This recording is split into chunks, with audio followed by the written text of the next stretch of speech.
Special good morning to our listeners. Special good morning to our viewers. Welcome to another edition of To The Point. It's Friday, the 22nd day of May. Those of you who are listening and viewing also via our social media platforms, welcome. Those of you, of course, who are probably driving our nation's road, of course, you're listening. Good morning to you. Don't forget to drive along with that due care and attention. Let me say good morning to my guests. Of course, we have Mr. Stanford with us this morning. We have the Honorable Peter David with us this morning representing the DPM. Gentlemen, good morning and welcome. Good morning, GT. Good morning, my dear brother. Good to be here again. How you guys doing? Everybody doing? Well, it's Friday. I'm doing good. I'm sure I could say I'm doing better than... Amber is doing well. He had a wonderful lunch on Sunday, so I guess he must be in good spirits. Very good spirit. You know, as you brought it up, I think it could be my first question I would throw to you. You had that lunch on Sunday last. Mm-hmm. How was it, sir? How was it? Very and good. that feedback you got, of course, I mean, hearing the conversation on the ground. You tell me, how was that lunch for you, personally? It was very meaningful. You know, I remember after I finished giving speaking and I walking off, I said, boy, this is what I'm meant to do. Yeah, I felt, you felt comfortable. You felt what you're doing. This is the right thing to do. Yeah, I didn't feel out of place. But the collective, the people that are there, your friends there, and just the support given to it. Terrence from Trinidad, who brought down the house, my good friend.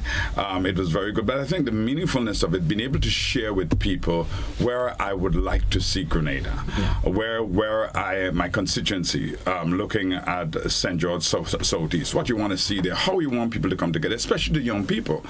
Really getting them on board to be part of this, to bring the transformation, because it's critically important for me that when you look at politics in itself, so bringing people together, and DPM and my opportunity to be able to share with people, listen, I am doing this not for me, but I'm doing this for the country. I'm doing this for the people I love and care about. I'm doing this because I want to see a better Grenada. I believe in the better Grenada, and I believe we have the capacity to do far more. In other words, we are better than people say we are.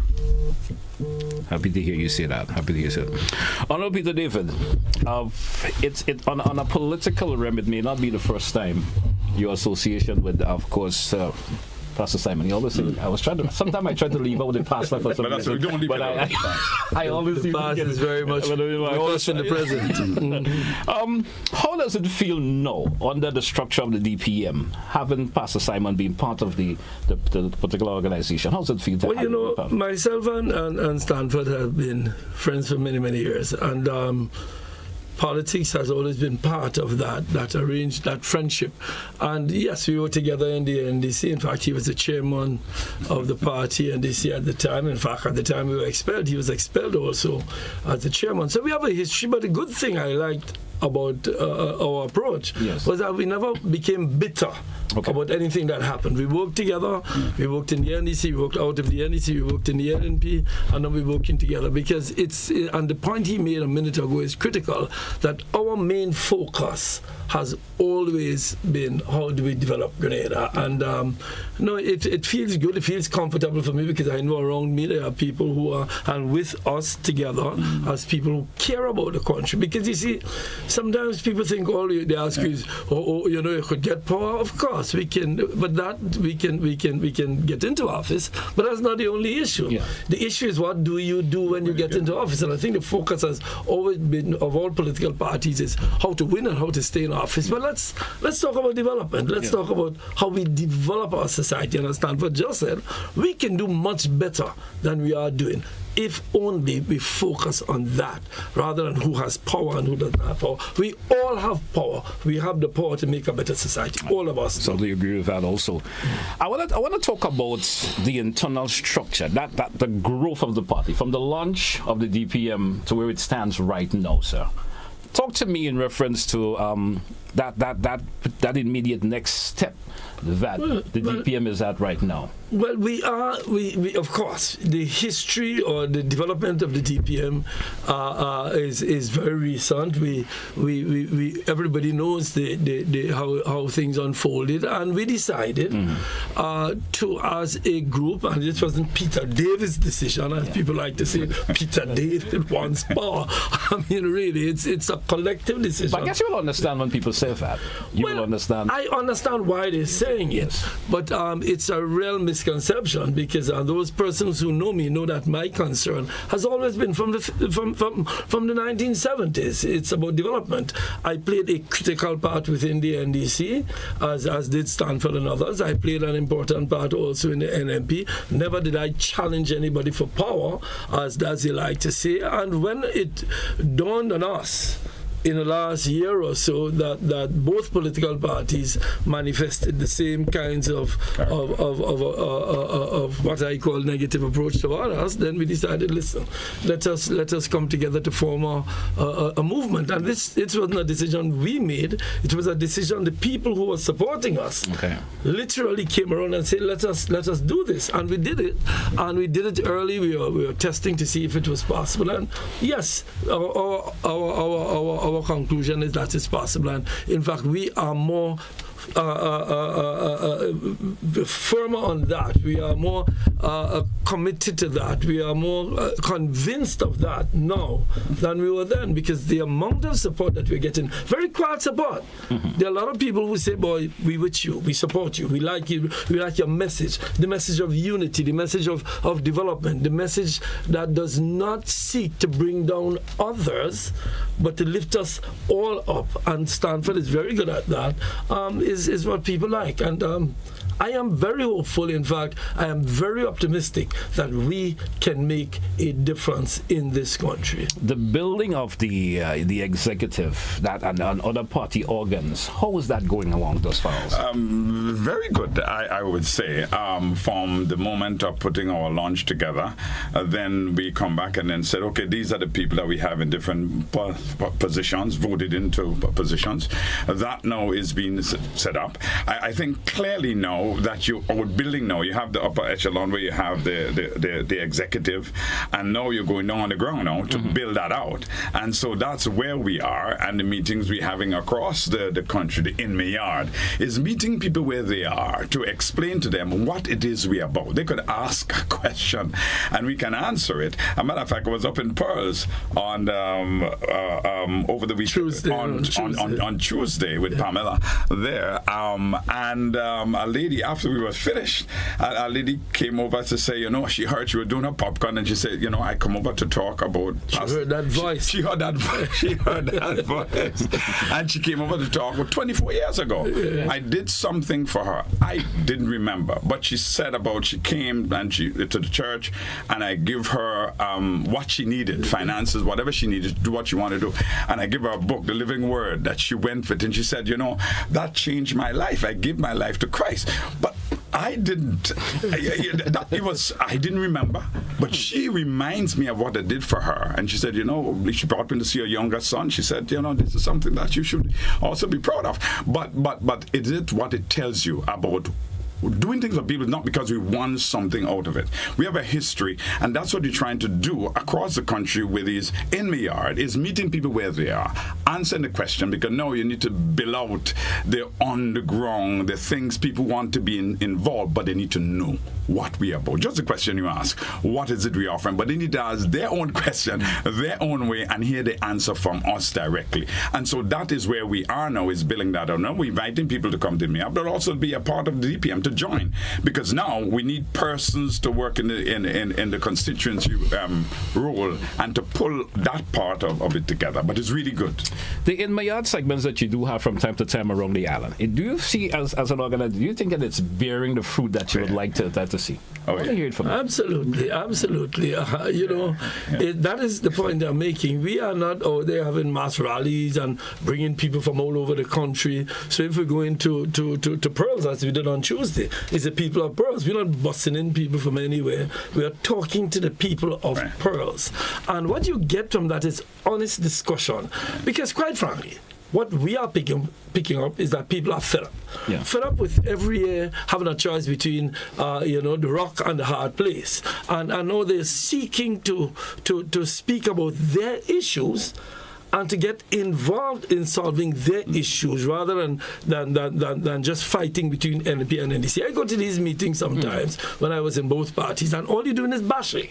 You're cussing the NNP or you're cussing the NDC. Now we're talking about education. We're talking about healthcare. We're talking about what needs to be done. If the government is doing something good, we say, yes, you're doing something. We support this. So, for example, the Polaris Hospital project. We are saying that we don't have a difficulty with building a new hospital, but here are the issues we have. And those are issues that come out of these in the yard and other sessions with people. For example, yesterday we had a meeting with the trade union movement, the TUC, to discuss the TUC, to discuss workers' concerns, union concerns, and we had, in fact, we sat for 4 hours discussing not only issues related to the trade union movement, but issues related to workers. Right. Because I've always said, it's not only unionized workers, but workers throughout this country are a critical component of development. We know investors are important, we know investment is important, but a good,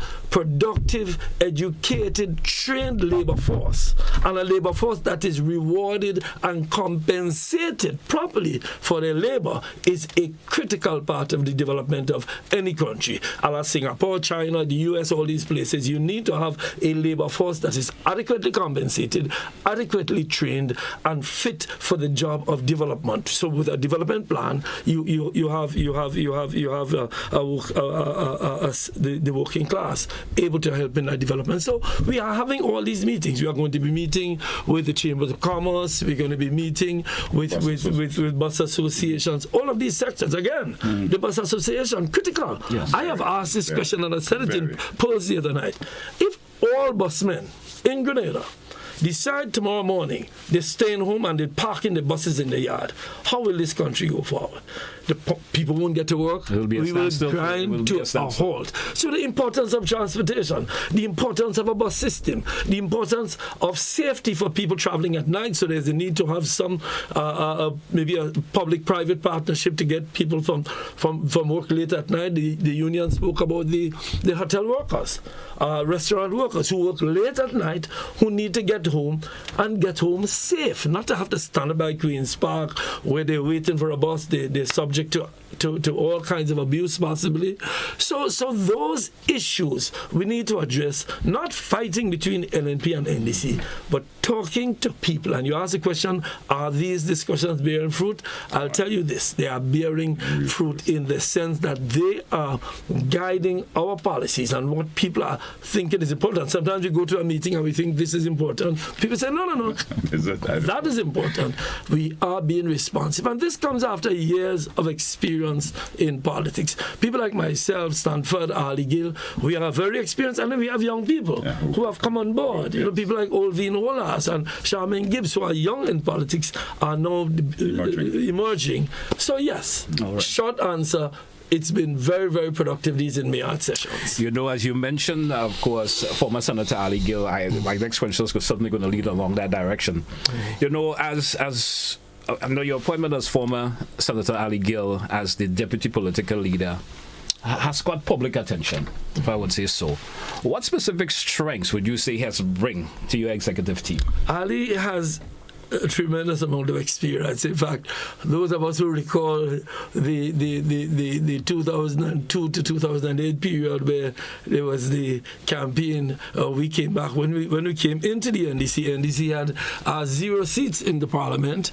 In 2003, moved from 0, and Stanford was part of that organization at the time. We moved from 0 to 7, just 6 votes short of victory in 3 years, and And then in 2008, we moved to 10 seats, right. I think it was. And Ali was an integral part of that. He was a prolific campaigner, and his energy levels are way in the stratosphere. In addition to that, extremely bright and thoughtful person. I mean, he's been leading the campaign. In fact, he only came back from London yesterday, where he's leading on the reparations issue in London, where he's been involved in law of the sea conferences. He's an expert in law of the sea, qualified in maritime law, and he was in fact, people would argue that he was the best minister of culture we've had back in the day with Carnival, and many other things that were done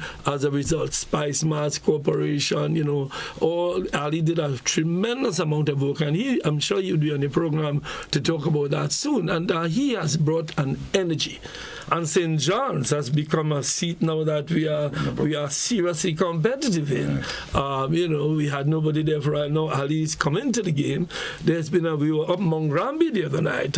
Good response, good outcomes. So no, we are building slowly. People expect to see us come out with a big fanfare. No, we are slowly. Ali is slowly doing what he has to do in St. John's. Stanford is doing what he has to do in Southeast. Other constituencies in St. Andrew, Pamela, they're all doing what they have to do. We are trying to build a strong organization. This is not a one-man show.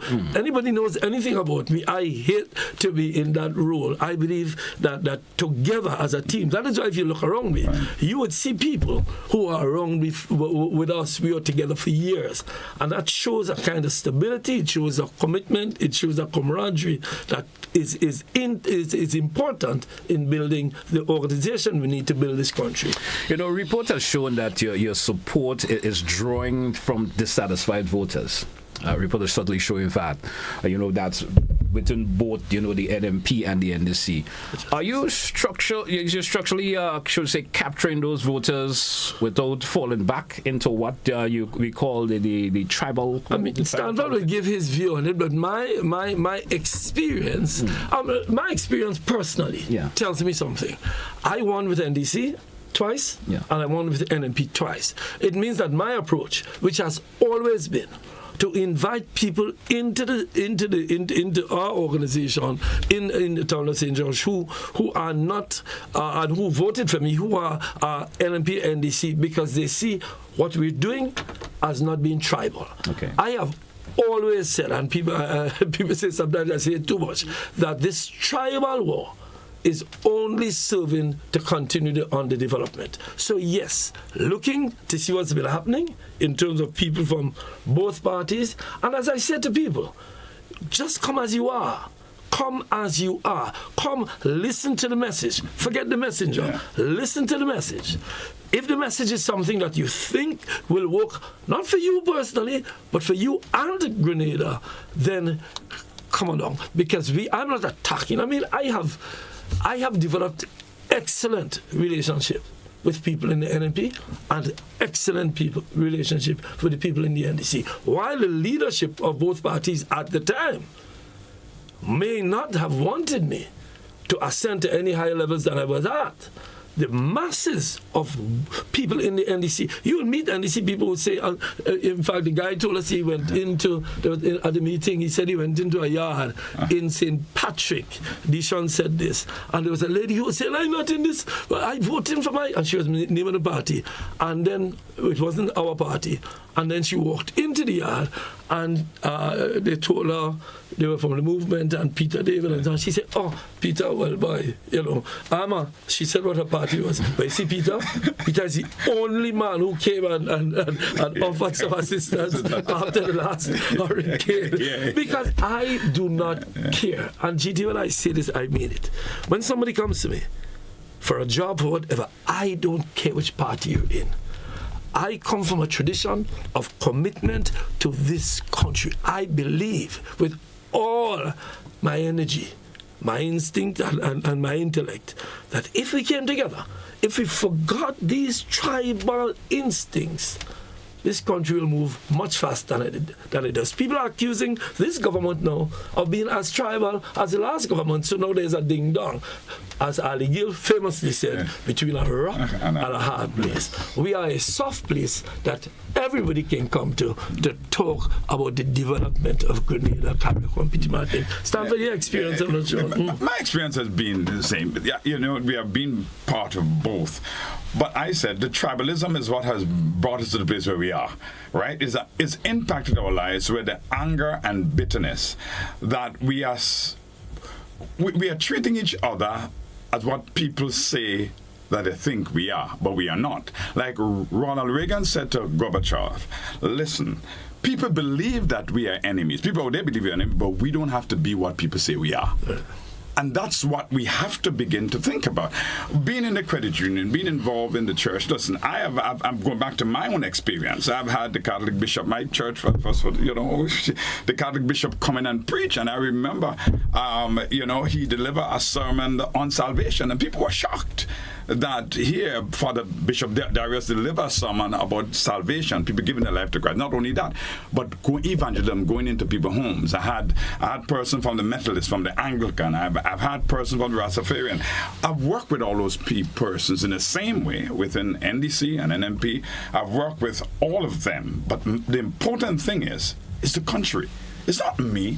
I'm just part of this wheel. But what we need to bring, this country, if Singapore was developed, being kicked out of Malaysia, right, with 3 million people, and looking at themselves and saying, listen, we are the dump, but let us become the hub of the region. And those persons come together and do it because what they put aside politics, they put aside those things that are holding them back and say, listen, we have a country to build, let us build it. I believe, and we believe in the DPM, as Peter rightly said, that we have the capacity to transform our country in a way that has never been done in the 53 years history of our country. I believe it. I believe with all my heart that the tremendous energy that the young people have. Our country now is what? 63% is under the age of 35. We have a young population. The question is, are we making these young people feel important? Are we doing things to harness the energy and the capacity and the raw energy that they have and make them see this country as their country and not just somebody using them to get into power? Gentlemen, we drew for a break. Let's take it. When we come back, we continue the conversation. Stay with us, folks. We'll be right back. Don't touch it out.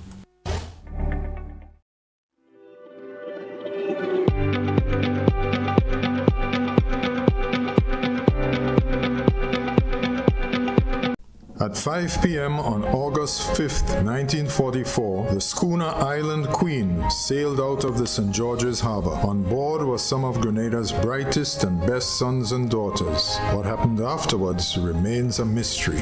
Where Island Queen gone? Heritage Theatre Company presents Lucy's Straw Hat, a full-length drama written and directed by Chris DeRiggs, a moving story about a family caught up in the drama of this great mystery. Meet Hyacinth, haunted and always ready to do mischief. Rich man, he'll make him sign for you? Lucy, beautiful and headstrong. I had a dream, Mommy, that Hyacinth was there, holding my hand. Lucy's Straw Hat at Grenada Trade Center on Saturday 13th and Sunday 14th June, and at the Luke Cinema on Saturday 20th and Sunday 21st June. Advance tickets $60, $75 at the door. Come join us. Where Island Queen gone? Grenada, get ready for the grand finale of the athletic season. The Whitsuntide Games 2026 take over the Kirani James Athletic Stadium on Saturday 23rd and Sunday 24th May from 9 a.m. daily. Witness 2 days of electrifying track and field action as top athletes from St. Vincent and the Grenadines, Trinidad and Tobago, Antigua, St. Lucia, Guyana, and more go head-to-head with Grenada's finest speed, strength, and regional rivalry once more, all in one place. Admission, finish line, $30, main stand, $20, VIP, $150 for 1 day, and $200 for 2 days. Don't miss the final local athletic meet of the season. Be there for the Whitsuntide Games 2026 as the season ends with a bang. The Ministry of Agriculture White Potato Production Initiative is an OECS sub-regional project aimed at reducing Grenada's reliance on imported white potatoes, which in 2025 had an imported value of over 4.5 million EC dollars. The White Potato Production Initiative is part of the Ministry of Agriculture's food security drive and is being undertaken with the simultaneous cultivation of other crops such as sweet potatoes, pineapples, coconuts, carrots, and other vegetables. Other OECS countries like Dominica and St. Vincent and the Grenadines are already at an advanced stage in white potato production, with Dominica completely cutting the import of white potatoes during the first quarter of 2026. Grenada is now preparing to advance production for better output in 2027. The Ministry of Agriculture, Lands and Forestry, ensuring food and nutrition security for all. Building or renovating your home or business? Why not use clean, renewable energy? Install solar panels to power your home and office and see your energy costs go down and your savings go up. Using renewable solar-powered energy protects our environment, reduces our carbon footprint, and slows the devastating impact of climate change. Republic Bank can help to finance construction and renovations that make use of renewable energy. Visit any Republic Bank branch and ask about renewable energy financing options today. Republic Bank, we're the one for you.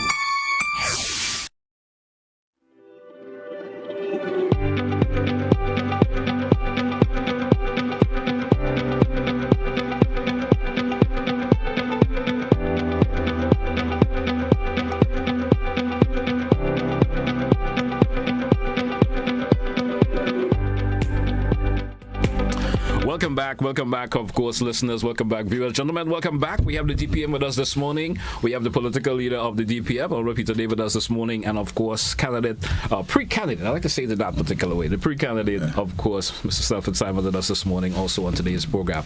Gentlemen, I want to ask this question.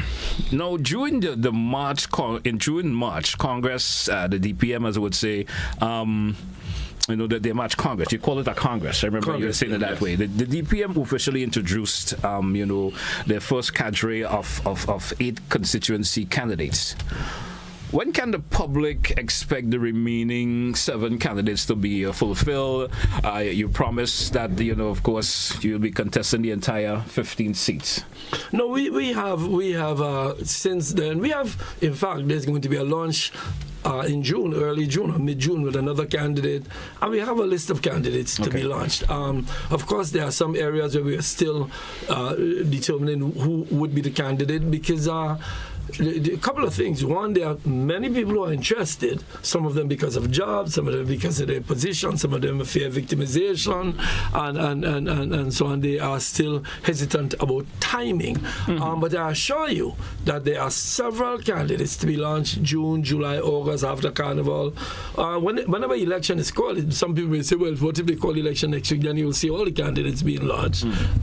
So we are not rushing it, because the people are there, and some of them are doing the work despite the fact that they have not been officially launched. So that's not a big concern that we have. You spoke, and you mentioned the word a while ago. You said victimization. It's always that troubling word you hear from time to time with individuals. Folks not wanting to come to the forefront. Folks not wanting to, show their support for any particular organization because of that. For instance, Stanford Simons, being a pastor. Folks will say, hey, we've been a pastor, now we go into politics. Talk to me in relation to that. The fact is, I'm glad you raised that issue, because that is a issue of major concern to us and to me personally, because I've said, it's a phrase I used since I was in NDC, for evil to triumph, it's sufficient that good people stay silent, that they say nothing. In other words, there are good people out there who would tell you, listen, I follow politics, I like politics, but you see, politics me able to that. As one senior politician told me back in 2002, the first time he knew his mother was a horror was when he entered politics because it's what they didn't say about him and his family. So people are scared of it. And the bad thing about that is the impact it has on our development. It is not so much that it causes people not to want to come in, but when good people are fearful of their names being sullied out there and people saying all kinds of things about them, then what happens is that they stay out and their contribution, while it may have been excellent for the country, is not available to us. I want to say to the good people out there, and I hear the question about Stanford and him being a pastor. Well, I don't only believe Christians should. I believe Christians have an obligation because, Christ talk about the poor feeding the poor, taking care of people, taking care of society. How do you do that? If you're not, I'm not saying come to the fore and become candidates. Everybody can't be a candidate. But certainly, I think everybody should participate in one way or another in the development of the country. Some people will call it politics. I call it a development process. And more people need to come forward with their ideas. Our meeting yesterday, for example, with the trade union movement, there was not partisanship about which party they support, but it was a discussion about development. Our discussions we're going to have with the business community and that sector is going to be about development. Our discussions with the bus associations and all of the associations will be about development, and we want to get their views, their ideas, but we also want people to come to the fore and lead us in the right direction, because when there's not good people lead us in the direction, you leave a vacuum for bad people to lead us in a bad direction. So yes, I have been the subject of numerous amount of attacks, and people know that, but you ever heard me respond to them? No, I don't, because I will not go down that path with them. They want me to go down the path and start cussing. I believe that if we get sufficient people to come into this politics who are committed to development, who are committed to this country, will be in a much better place. So yes, our message has been, good people come in. You don't have to come to the front. You can sit to the side, you can sit in the back. But please, don't let people intimidate you.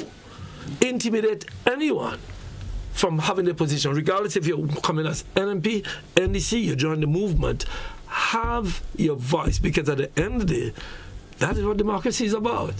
Democracy is not simply about every 5 years you go to a box and you put an X by a person's name. It is about your right to participate in a political process, be it through a party, be it in your community, be it in your school. Because remember, for the Christians have a right to practice their religion. Yes. That right emanates from our Constitution. Democracy. From democracy, if you don't participate to ensure that our Constitution is upheld, you can lose that right. In other words, when you stay silent, you can lose the very right that allows you to practice whatever you practice, be it Pastor Stanford as a religious person, whatever you do, it emanates out of politics. We have come to believe politics is a bad thing. And that is not serving us well. Politics is a good thing if good people were to come in and participate and help build this country. You see, DT, the other thing is that I think a lot of people think if you be a part of a political party, you had to join, you had to be a member. Not necessarily. You could help. You could be a part of something. You don't necessarily join and become a member, but you could come and make your contribution. We would love you to join, love you to be a part, but you can make your contribution and say, listen, hey, I want to help. I want to see, this is what I would like to see, but I want to help develop the policy. I want to help because I have a strength to be able to see this happen in a particular way. And I think if I give my contribution, I have 2 or 3 people that I have that I think has the capacity to help. That is what DPM is asking for. You don't have to leave your organization to come and be a part of what we're doing. You only have to come and be a part, because we want to see this country develop. It is not only about saying, I am part of a tribe. We don't want you to be part of a tribe. We want you to be part of development. And for you to be part of the development, you must be willing to look within. Because, you see, I keep saying, the people that sit behind their computer and criticize us, they will not do what we are doing. right? They are sitting there behind closed doors, behind a screen, condemning persons, but if you give them the opportunity to sit where I sit, they will not be able to speak on the issues, and all they do is the anger and the bitterness that they try, and what they have inside, that is what is Which we ignore. Which we ignore. I ignore the noise, because the noise is the only noise. Listen, I've been a pastor, they call me gangster pastor. Even when I remember when Peter, we had the 21 gangs in the... We were trying to resolve the problem years ago. Right, and you remember, we brought the 21 gang leaders upstairs in your church, St. George Baptist Church. I remember going to see a guy in 9 Inch where they were. He got killed. He got killed. Yeah. I went down. Them guys was playing domino. I sat on DT on a block. Sit down on a block. Listen, them man was smoking ganja. Listen, when I walk in, before I was high. Listen, when them men playing domino, they say, Pastor, wait, you want a game? I say, I want a game. By the time I sit on that table to have a game, I was high with ganja. But I did not leave. I sat down. They play as high as a kite. I walk with the smoke. I sat down there after I said, Pastor, what are you looking for? I said, I have a meeting. I want you all to look up. The 21 gang leaders all across the country, we got them in one place. That resolved the gang issue that we were facing. 15, 20 years ago. Yeah, 20 years ago. Yeah. We did that because for love for country. Man couldn't travel across the country. This is not about us. This is about us getting involved to solving and resolving problems. The credit union, I remember when I went into the credit union, people were still saving money under the house. Men was bad for the little treasurer job. We had 21 credit unions. By the time I left as leader, as the chairman of the league, we were what? I amalgamated the first between teachers and Christian. I was the president of Christian. I led the way with that. Now we have about 11 from 21. I brought them together. And now we have one of the strongest movement in the region. We have a very strong movement here in Grenada, competing with the financial institution. I'm saying, DT, we have done it. There are examples there to say that we have worked all our life building things and giving people to continue. We have worked all our lives pulling people together, being efficient, effective in what we do, and we have not benefited financially. So we have us a big house and a big boat and a yacht. No, we haven't. All we have done is worked, and what they have done to us is say that we're looking for what? What we're looking for is more work we're looking for. You know, a key pillar of your program. Let me see if I can get this away. I want to bring it. Of course, this is a fun pattern I've been going in terms of conversation with a lot of folks, on the ground conversation from time to time, what I do get involved in.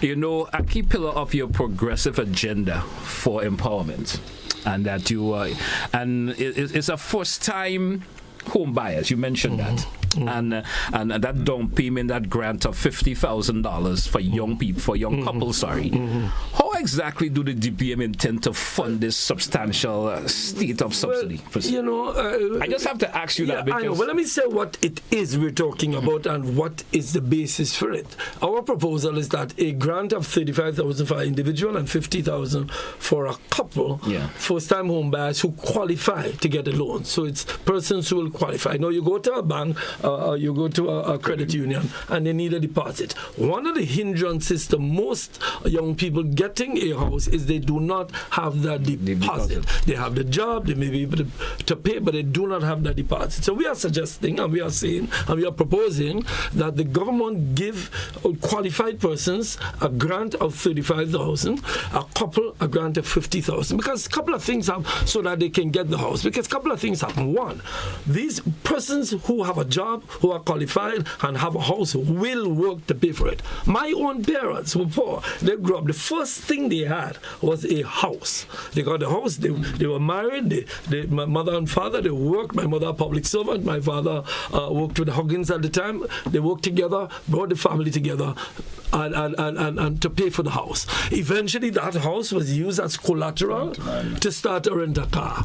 And then the rent-a-car and the house was used to get money to send us for to study, because my father's commitment and mother's commitment was that all of his children will go to university because they weren't able to go to university. The point I'm making is it is a beginning of what we call generational wealth, so that the generation that is doing it makes the next generation better. Because my view is that each generation must seek to make the next generation better off than they were. So it's a proposal, and it can be financed. We can't go into the details now, but listen, we're financing a hospital for how much million? Maybe 500 million by now with inflation at US, because the government sees it as important. If you see a project as important, there's CBI, there are all kinds of sources, but we can do it, and we can sit with the finance people who have worked the numbers.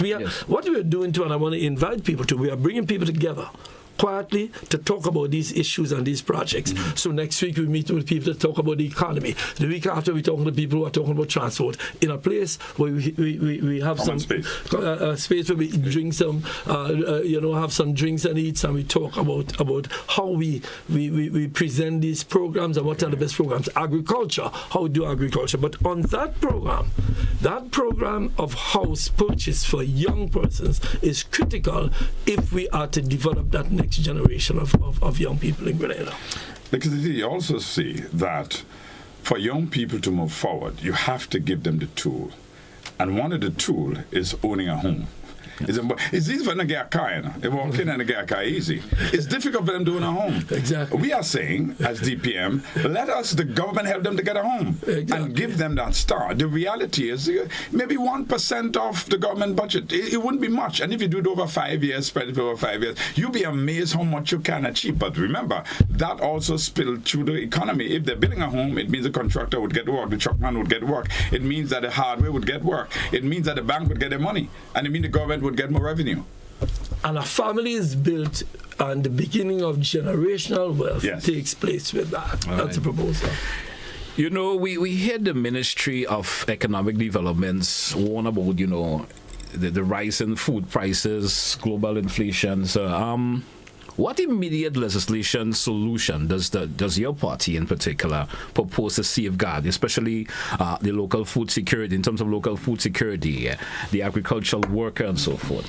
Absolutely. I mean, every government talks about agriculture, and you have these big ideas of agriculture. In fact, the other day, my dear friend Lennox spoke about the Irish potatoes. I mean, I have no difficulty with it. I think it's a good effort to do something different, except I would say that we should focus on sweet potatoes, because sweet potatoes much more nutritious and much more indigenous to our country. But I don't want to condemn his effort. His effort is at least he's trying to do something new, and I commend that. But we need to give more incentives to the agricultural sector. We need to ensure, first of all, we need to decide what food how much food we need.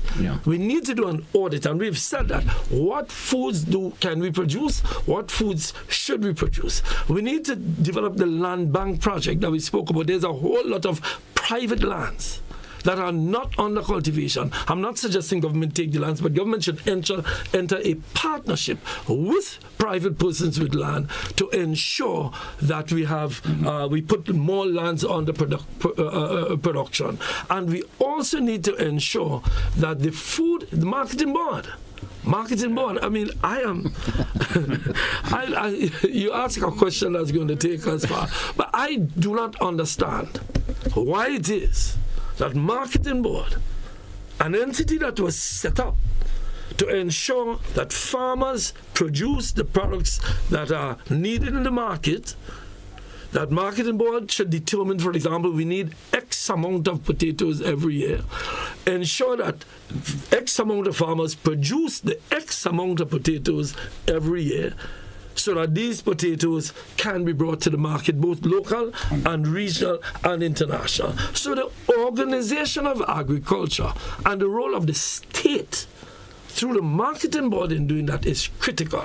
We need the state to be inputting, and sometimes the state say, well, it's a private. No, it's not only private sector.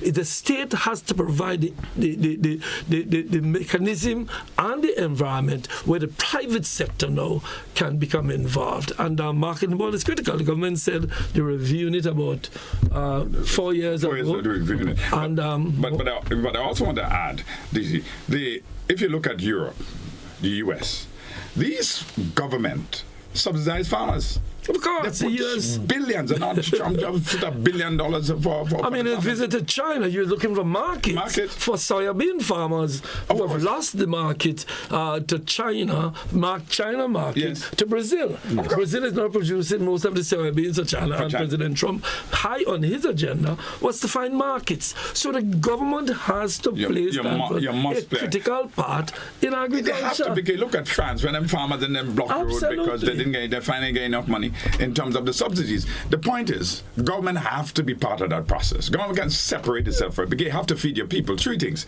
food security, energy security, and health. Those three things are critical for the development of our people. And the state. And the state. The state has to play the role. Have to play the role. If the state stop playing the role, what happens? Who will take it up? Nobody will take the private money to help everybody. Yes.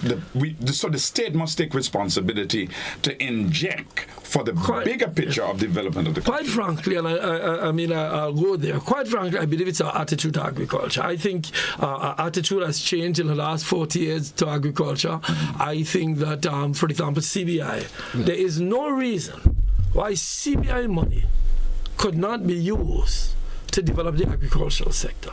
Okay. Unfortunately, it was used primarily to develop the tourism sector. Now, how do you develop a tourism sector without linking that tourism sector to the agricultural sector? So when you go to the hotels, you eat in all imported foods. You go to the supermarkets, imported foods. The people who come as tourists and who come to the hotels, to Six Senses, to Intercontinental, to Silver Sands, to Spice Inn, to Radisson, what they should be eating is, to Petians, for example, in St. Patrick, what they should be eating is food produced in Grenada.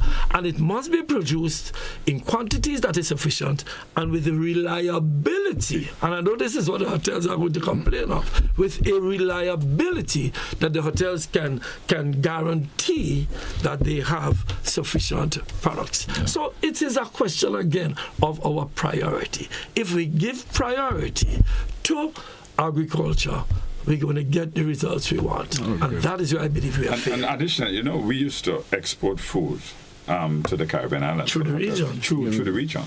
And that's among the food we used to produce here 40 years ago. But not anymore. I once had a visitor tell me, they visit the island and what they're getting to eat is similar to what they have in their own country. They would like to have that local experience. Right. Absolutely. In terms of the food. Yeah. You don't have to wait for Carnival for oil long to be out there. You can have oil long. We're due for a break, gentlemen. Let's take it, though. We're coming right back. Stay with us, folks. We're the final moments of the show. Stay with us. Don't touch it out.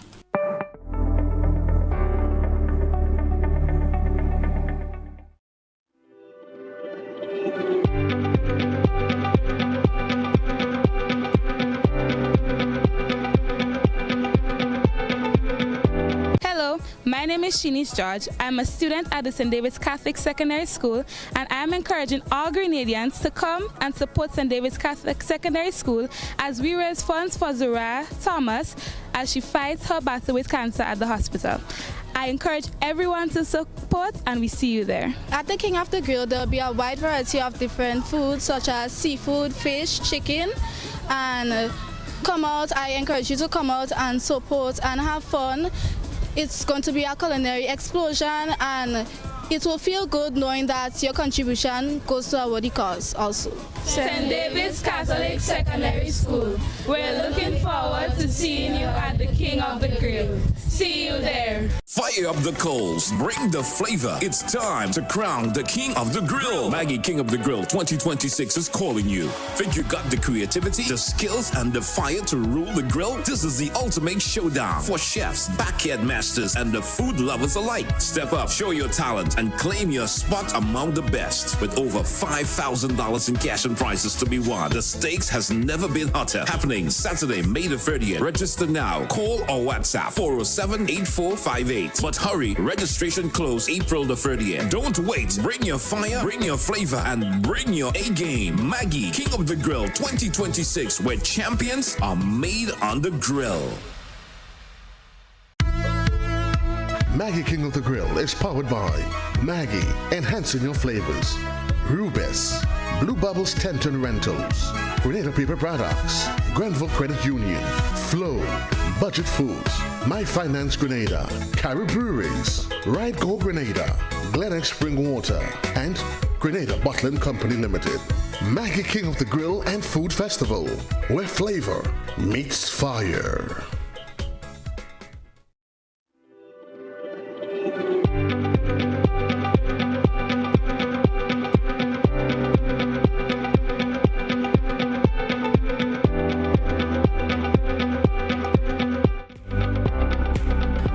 Welcome back, listeners. Welcome back, gentlemen. Welcome back once again. Of course, in this segment, we're also going to invite some our listeners and viewers if they do have a question or two to ask. But I wanted to ask you this question, gentlemen.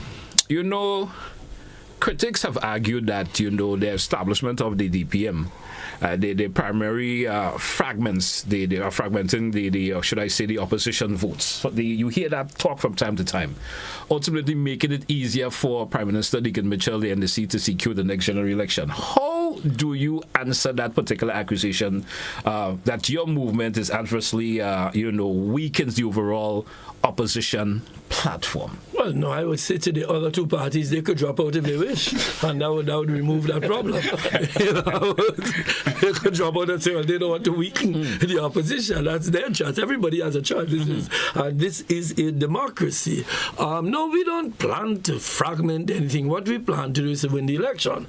Now, I guess they would say, well, no, Peter, no, you'll get 8 seats. And I'll say to them, well, 8 seats may not be what we require to win the election because, it can turn out when nobody has an outright majority. And those are possibilities. We aim to get an outright majority. I'll let you know that. We are not playing this game to take away votes from anybody. We in this because we believe our program is the right program. Yes. We believe we've been in politics for a long time. It's not like if we just come in to play games. We have been serious about politics for years. I've been an MP for 4 terms. You know, Stanford has been in political organizations for 20, 30 years. So we are in it because we have looked at the political landscape over the last 30, 40 years and believe that something new is needed, that a new idea of development, a movement that is focused on building Grenada, not fragmenting them into tribes. So we are here to do that, and we are offering ourselves.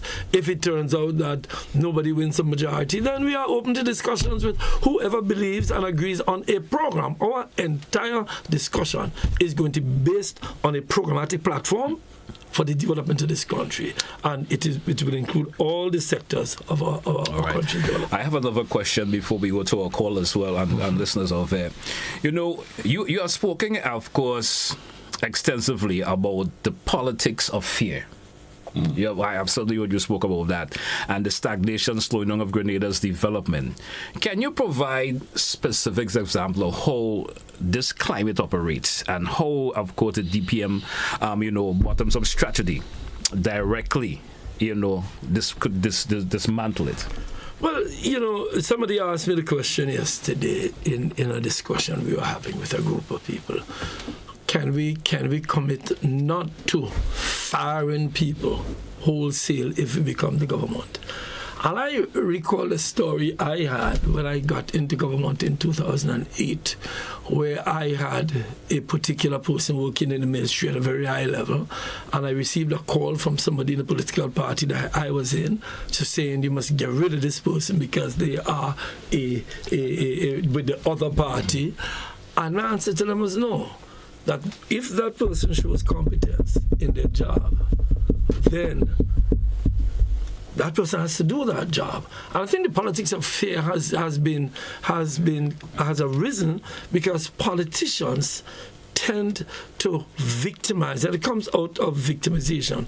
People fear to articulate their views because they fear the impact that the state can have. Not only if they're working with the state, but people need help in their communities. I know people in the communities who need help to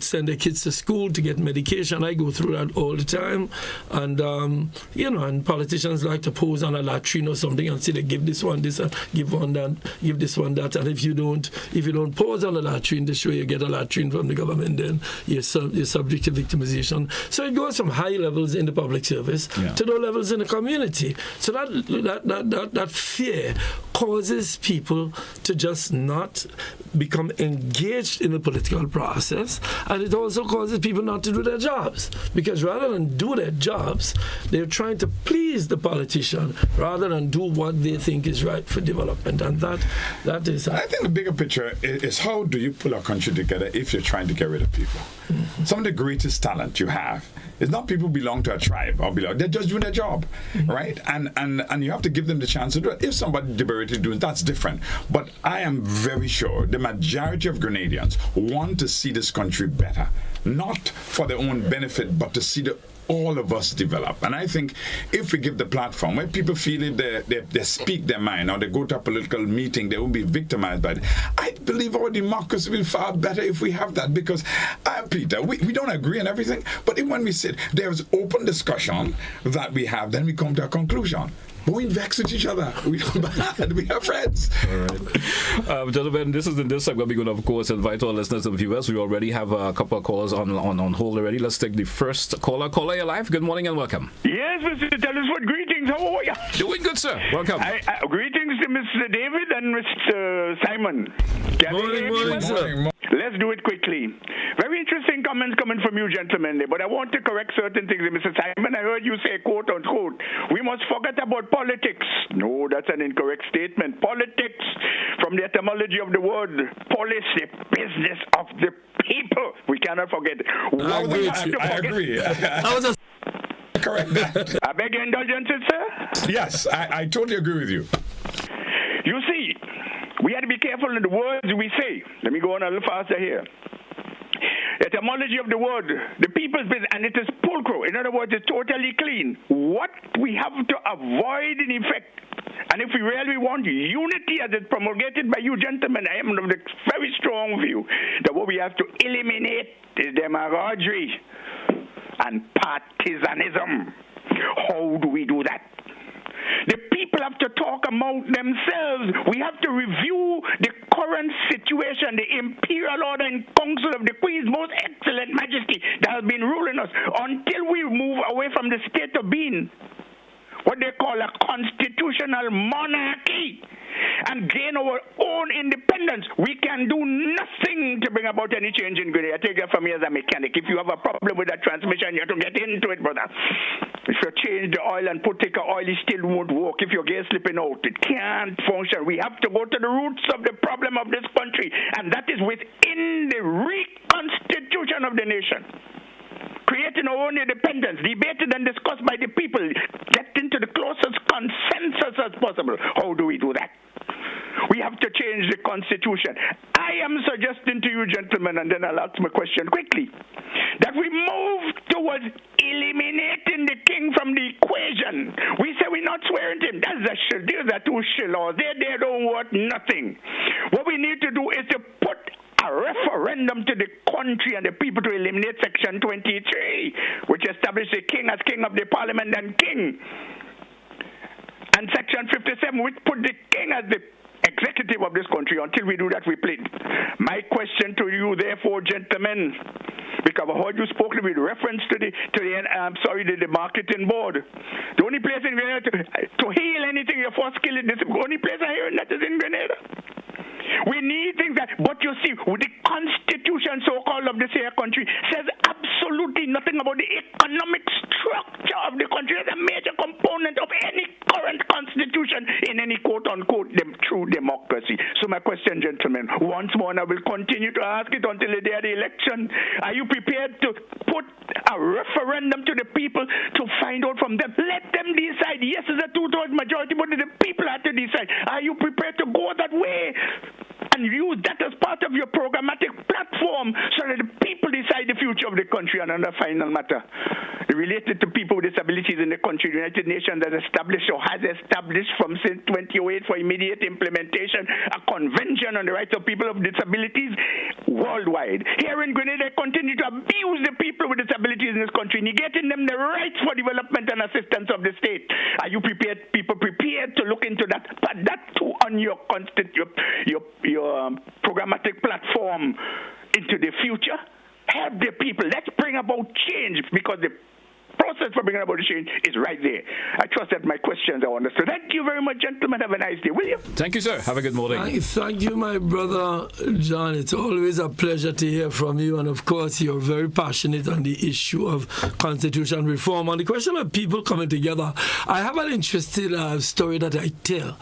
I went to, and I agree with you, constitution reform is absolutely required. In fact, that is one of the sectors that we plan to have discussions about, and certainly I would love your input in that. But I went to Monlong one night, so about a year ago, to have a session with the people in the village, one of them in my yards, and there was hardly anybody in the village. So I asked, where are the people gone? Where are the people in Monlong tonight? And they said the NMP was having a meeting in Mount Ridge, and the NDC was having a meeting in Grenville. So the people jumped on their buses as tribes, and they left the village. And I said, is there ever a time when the people of Monlong get together among themselves without a tribal regalia to talk about Monlong and what Monlong needs? And the answer was no. I agree with you 100%, John, that we must set up a mechanism where the people in the communities, in the constituencies meet. And we do have a proposal to set up a constituency accountability council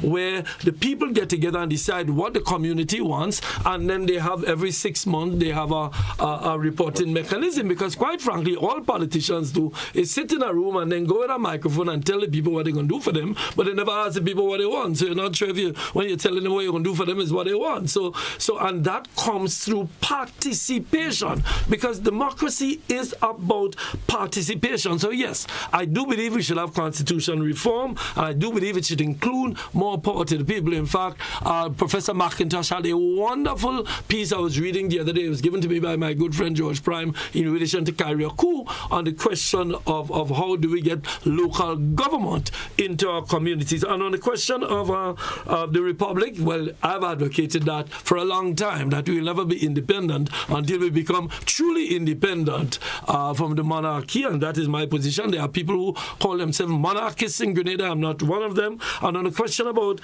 people with disabilities, certainly people with disabilities, though, should get together, and I know they do. They have their organizations, and maybe what we can do is set up one of the sessions that we're having with the people with disabilities in their various organizations to talk about what should be on our programmatic platform. So we have no difficulty with what you've said, and I do believe that constitutional reform, in fact, we have a committee looking at it all. Well, thank you. We do have another caller via WhatsApp. Thanks for your patience. You're up next. Yes, good morning. Good morning to GT. Good morning to you. Good morning to Mr. David and Pastor Simon. Well, GT, I knew Mr. David when I was at Anglican High School. I knew Mr. David at Archibald Avenue as a very daring young man. So I am not surprised he was attending GBSS at the time. But he was a very daring young man. He will remember the lamppost and thing in the lane. Anyhow, I would like to ask Pastor Simon if he can give us his take on, I think it's in Matthew in the Bible, if he can explain to us about serving God and Mammon at the same time. Yes? Give us his take on that. Thank you. All right, thank you. Well, I often said that when Jesus speaks, he speaks in the clarity one of a parable, and that people to understand what they should be doing. One of the things is that people tend to link that with getting into politics or getting into government and to be able to share. But it's about serving. It is about serving.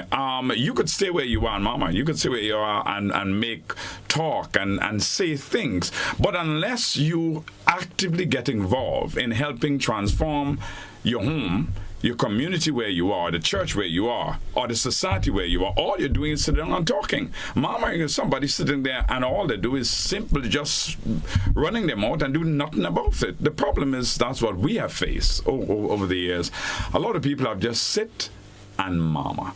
Talk about what? Nothing, really, because at the end of the day, what do you do with what you're saying? Because I could say here, and like we're doing, go about and put programs together, but that program and a lot of books and a lot of shelves, they're taking dust, and I think that's what's happening with us, and that's what happened with Christians. We are sitting in the churches, we're praying, we're asking God to help us, but we're not helping ourselves. It's the same reality. Now, I get involved in frontline politics, then they say, but Stanford have a problem. Now we leave the church church, and now he's in politics. I'm not murmuring. I'm getting involved and doing something of what I believe God wants me to do. Help my country to progress. All right. We do have another caller. Caller, you're live via the direct line. Good morning. Welcome. Hi. Good morning to you. I'm GT and to your two distinguished guests. Good morning. Thank you. Go right ahead, please. Mr. David, you know me very well. I agree with you about the whole matter of politics being divisive. And as a matter of fact, so strong are my views about the divisiveness of politics that from a very young age, I decided that I would never, ever in my life be a card-holding member of any political organization. That is a decision I made because I didn't like the way that politics divides people. But we have to be real. Political parties are about groups. You want to call them, or you call them tribes? They don't have to be antagonistic, but they are groups. And I think you are either being naive or very disingenuous to say that you won't be bothering about colors and it will be just one love, and that won't happen. Let's see what happens closer to the election day.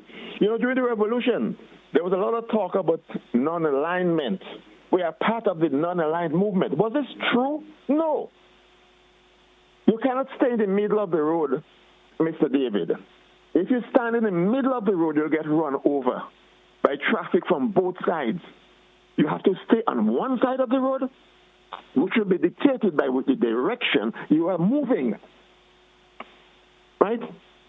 The government, the revolutionary government was not non-aligned. If you look at all the aid we got, all the help, the airport, everything else, they came from one block. So to come and tell people 40 years after that you could just be there and your main platform, without a strong program of what you'll do from the country, my main platform is I will be non-tribal. I'll be just in the middle here, and we will keep people together. Nothing keeps people together more than having a purpose. What is your platform? What is your purpose? Apart from just not being tribal. I'm not hearing it. You need to be stronger on that. The other thing won't cut it. That politics is politics, and it's only a matter of time before we see you as a real politician. Thank you very much. Thank you, caller. You know, I get that all the time with people who have been so. What's the word should I use? It's become nearly like that is politics. And what you said really reflects everything I'm saying. That you have been, in a sense, in your mind, the system we have and the wars that we have is what is. Look at Africa, my dear brother. What is the reason why Africa has become so underdeveloped? The richest continent in the world has the poorest people in the world. America has nothing on Africa, neither does Europe, because Africa is way richer than them. In fact, what Africa did at the Berlin Conference, what happened to Africa was that the Europeans got together at the Berlin Conference in 1884. They divided up Africa, set the tribes fighting against each other in all of these countries while they extract all of the resources out of Africa. So let us start from this perspective, that if you bring people together, it is more likely that you will have development. And that is why people like, Traore and others in Africa now are talking about Africa unity. So I don't buy your argument that it is okay and normal for tribes in Grenada to be fighting each other. It was created. This did not come as a natural development. It was created by those who want to keep us divided so that we remain poor. I believe you can find a better way, and that is what we must do. We must find a better way. With respect to the revolution being non-aligned, and you said we only got help from the Eastern Bloc. That's not true. Canada helped with the airport. Other European countries helped with the airport. We had relations with all of these countries.